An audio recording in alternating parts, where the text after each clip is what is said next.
Claveria, we have here our Vice Mayor. 105 people lost lives ended too soon. Where incomparable pain to the family remain as scars. And of course, I would like to acknowledge the presence sa mga pamilya nga anaapod dinhi karong buntaga. We thank you for being with us today. And every year, we from the province of Misamis Oriental valued the day because we have not forgotten and we will never be. The 20-foot Flight 387 Memorial Shrine now stands near the crash site to honor the 105 lives lost last February 2, 1998. I think I was 14 years old that time. So pag minus plus akong edad, maugi na siya. So this site actually evolved into part of tourism spots already in our province. So in behalf of the Sangguniang Panlalawigan, we warmly welcome you to the solemn commemoration of Cebu. Naa kami nabutang sa inyong kasing-kasing nga kaayuhan nga gibilin pinaagi sa pagsalig sa katawan nga gihatag nga kami mahatagan sa higayon nga baka serbisyo. We only live once. From then, I realized that whatever it is that comes sa atong kinabuhi, ang pagputol sa kinabuhi ang atong pagkahanaw, bisan pag-unsaon, dili o dili nato malikayan. Apan kung unsay atong mabuhat karong adlaw, pwede pa natong buhaton ang kaayuhan nga atong ibilin, ang legacy nga gikan kanato, especially sa panahon karon. Atong Governor Juliet Oy remain stronger to serve the people of Misamis Oriental. May this tragedy serve as a big lessons, not only for us as a public servants that continue supporting this kind of commemoration, but to all of us. Nang hinaot nga atong pilion ang kaayo nga pagtanong sa atong isig katao. Maayong buntag kaninyong tanan ug daghan kang salamat. Helicopter. Siya masayo na pangutana. Kita magbayad anak tabangan ato sigog kalingin. So, aya din ako nabawaan na nahulog day ang airplane ina sa atong yuta sa ibabaw sa kining dinhi sa Apos Kahoy, no? Na center man na atong yuta diha ang katunga nga debris mga nabuak nga gamit nga material sa airplane na adinha. So, nagpasakal ganit ang daghan dayon nga mga tao na ato sa gi-sponsor ato na nawag dayon ang Cebu Pacific silang Gokongwe. Nag-istoya din sila ni Julio na mutabang sad sila sa gasto sa pagpangita sa mga namatyan o namatay ug ang mga gamit. So, chaos na, gubot na katuuna nga panahon. Di na po na malimtan, wala pa kus politika. So, si Julio ra yun ana o sigog kalingin o ang busy sa dinhi ang katong panahon nga isa ito mayor atong na time vice dinhi sa mayor, no? Oh, so ang governor ato si Dungkoy ba to panahon? Di ba? Oh.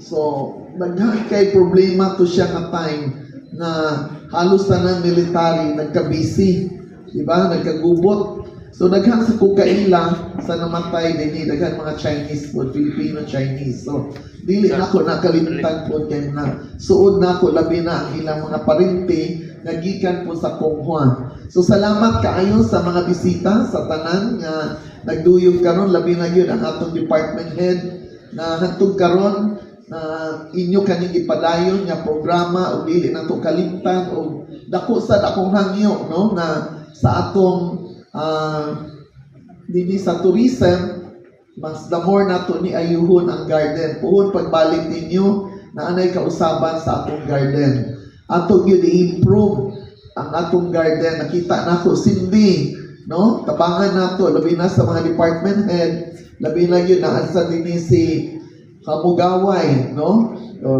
Nagtago ra ba si Rodi Blanco, oh? Rod. So ayun nato ni ang garden daghang kay katsada nga tanong. atong i-design na mas sanctuary ni siya, garden na ni siya sa atong flight Cebu Pacific. So ang garden la ako nakita na angay nato i-improve. So sa tanan kini nahitabo karon dili kini nato kalimtan sa atong tibok kinabuhi. On February 2, 1998, dreams were suddenly silenced. Tanan yun na napalong, tanan dili makatuo. This shrine has become more than a site of tragedy. It is now a sanctuary of remembrance. Tanan nga atong gusto na naong kaguol, kalipay, na tanan dili nga nalipay ta, nga naplastar, ug naay anhaan sa mga tao. Pasalamat kita sa Kangkong Pagbi nga na-develop kining area nga naa kitay anhaan kada tuig. Kay kung wala ka ni na maglisod kita kay iya tag anhidani nga wala inani pras karon kung mag-ulan dautan ang panahon, so naatay kasilungan. Salamat kaayo ni ana.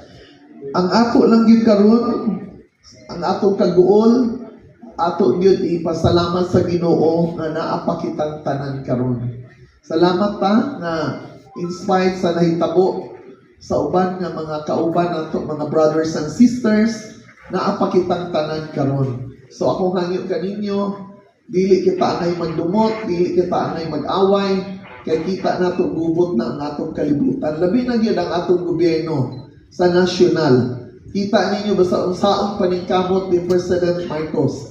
Grabe nga batikos, grabe nga pagsaway, grabe nga mga dautang nga mga istorya sa atong gobyerno, mismo ang local government. Galibak ang mga katawhan. So ako nakita nagkasamot ang kagubot sa atong kalibutan. So ako hangyo ato na undangon sama karon na kita sa inani nga lugar. Ato na undangon atong maghinuktok kita na kung angay ba kini magpadayon og dili. Ug angay ba kita magkatinabanga, magkahiusa sa tanan butang. Kay buhi pa man ta, ang nabuhi nga tao, mas ako nakita mas lako siguro nga ang atong pag-ampo nga naa kita dani nga magmaayo ang atong lihok, magmaayo ang atong mga gawi, no, ang kalihukan sa tanan. So mo na akong hangyo nga pasalamat pa nga naa pa kitang tanan karon. O pasalamat ako kang Father Balde sa paruko sa atong simbahan, labi na gyud sa SB members sa Claveria na nahimutan kini karon. Og salamat kay gi-welcome ninyo kini nga mga programa. Og sa tanan labi na kang Vice Mayor sa Lugod, salamat kay sir. Sa tanan, no, wala kitang tanan karon kung wala ang atong panagiusa. Isara na ngano na ato tanan. Limta na to ang atong mga grievances, mga usay mga nahitabo sa politika, lain-lain color nga politika. Ako nakita na ata karon kay naagyod ang atong ugot na pagtuo na magkahiusa ta sa tanan butang pag-abot sa panahon. Daghang salamat sa tanan. No.